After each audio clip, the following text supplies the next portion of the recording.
Hello and welcome back to this edition of Burgers and Fries. I am Anthony, aka Desert Coyote 22, and with me as always is Tony, aka TT Burger 88. Hello. See, I got your name this right now, right? Yes, I know.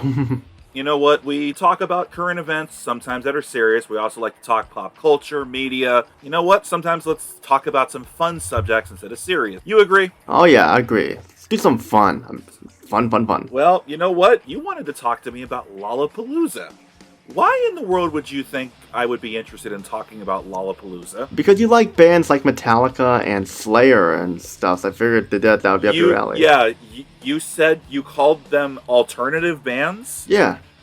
Metallica and Slayer are alternative? Alternative and hard rock, aren't they similar to one another? No, they are not. Slayer is miles away from alternative. They are thrash metal. Metallica is basically heavy metal. They have thrash songs, they have heavy metal songs, but they're not at all close to what you would consider alternative bands. What would you consider alternative bands, Tony? Well, Theory of a Dead Man, Nickelback, Collective Soul. Okay, Collective Soul, I can understand that one. That's more of an alternative rock band. Queens of the Stone Age, that's more alternative rock. Nickelback, yeah, possibly too. Metallica and Nickelback should not be in the same category. What the hell are you thinking, Tony? I don't know. Okay, I'll give a pass because yes, Metallica is a very well-known band, but Slayer in the same category as Nickelback?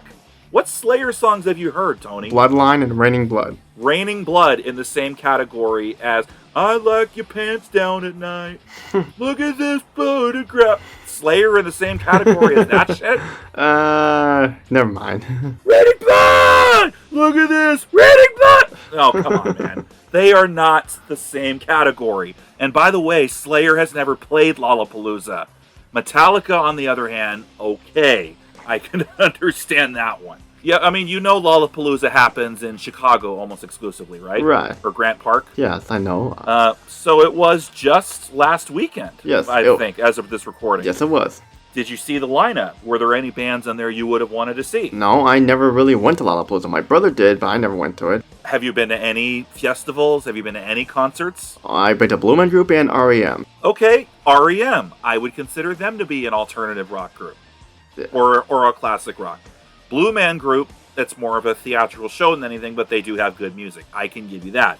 But again, Slayer and REM, I get you're trying to understand the bands I like to listen to, but they are nowhere near in the same category. Have you ever looked up like the historic lineups, like what bands used to play at Lollapalooza, especially back in the 90s? Did you know it was a touring festival in the 90s, Tony? No, I was too young. I didn't know anything about Lollapalooza, especially even though I was a big fan of MTV and VH1, I did not know. I mean, I know there was actually one festival I always wanted to check out. It's the Hangout Festival. You ever heard of the Hangout Festival? No, I do not. Hangout Festival is it's a casual festival where we just don't have to go to like any stage that you just sit there and perform on the grass and stuff and everything. It's very laid back and stuff, like a hangout. Well, that's what they envisioned Lollapalooza to be. It was supposed to be something to be more diverse. They wanted it to be not just one single style. So we got alternative rock, we got some hip hop, we got whatever. And they also didn't necessarily want it to be too mainstream. So a lot of bands that did perform at Lollapalooza in the 90s were bands like Nine Inch Nails, Tool. Those acts I would have loved to see at Lollapalooza. Rage Against the Machine I know played at Lollapalooza. And yeah, they're very popular, but it's probably fit the vibe of what they were going. You know the band Soundgarden, right? Oh yeah, Soundgarden was one of my favorite bands. There you go. All right. But then, so imagine the shock that people had in 1996 when Metallica, of all bands, plays at Lollapalooza. Andrew, why did you tip over my water cup? Andromeda, my cat. Sorry. Okay. So imagine the shock people would have felt in 1996 when Metallica was headlining the bill. And that was the headliner for the Lollapalooza tour. On the same card, it was Metallica, Soundgarden, the Ramones, and then you had all the oddity acts that they did that were not necessarily musical acts, but maybe some comedy thrown in there, maybe some skits. Or remember that episode where Homer Simpson joins a Lollapalooza tour? I didn't even know. I didn't know it existed. I never saw that episode. Good God, man, that's a classic Simpsons episode. You got Peter Frampton on there. You got Cypress Hill on there, and Homer becomes the guy that takes a cannonball to the stomach. You never saw that episode? Nope. I think it's called Homer Palooza or something, but it's a classic. But it was basically showing what Lollapalooza was. Oh yeah, Smashing Pumpkins on there. Another band I would consider alternative rock. Same as the One. Right? Same as the One. One of Billy Corgan, one of Billy Corgan's bands, Swan. There you go. Featuring Paz Lengentin, whatever her name is, from Perfect Circles in that band, the Argentine bassist. Right. But there you go. So now you understand Metallica and then these bands. Like it's definitely not what Lollapalooza seemed to want it to be. So there were actually a lot of people that didn't like that Metallica performed at Lollapalooza in 1996. They were cited as being, quote unquote, too macho. All right, Tony, you know what albums Metallica were doing in 1996 and 1997? Load and Reload. One of which is your favorite. Load and Reload. That's right. They also did their image change. They had their haircuts. You've listened to Reload because you say it's your favorite Metallica album. Yes, that's correct. Okay, there's songs on Reload that are kind of soft and bluesy, right? Like Unforgiven 2, which is my favorite Metallica song next to Fuel. Okay, well, Fuel's good choices, but what do you think about the song Low Man's Lyric? I don't really know what to think about it. What do you think of it? It's a great song, but it's a very soft, bluesy ballad. So those are the kind of songs that Metallica were releasing at the time. They weren't releasing stuff that was heard on Master of Puppets and Injustice for All. This was the peak of their experimental soft era, if you will. So people calling them too macho is actually kind of funny. Yeah, but still, I mean, if it weren't for Reload, I would never heard of Metallica. That's the thing. Yeah, and thanks to MTV's show Say What, where I had the music videos with the subtitles at the bottom. If it weren't for that show and seeing Unforgiven 2, I never would have heard of Metallica. Well, and that's okay. Some people learn about Metallica through the album Reload. For me, the first album that I got from Metallica was Saint Anger, believe it or not. And that's another album that a lot of people say, how dare you like that album? You're not allowed to like that album. I will admit I didn't like Saint Anger. I didn't like Saint Anger. I didn't like that song, and The Day That Never Comes. The reason I did not like A Day That Never Comes. Okay, The Day That Never Comes is on Death Magnetic, not Saint Anger. Well, I know. I'm just putting it out there. Okay, why do you not like The Day That Never Comes?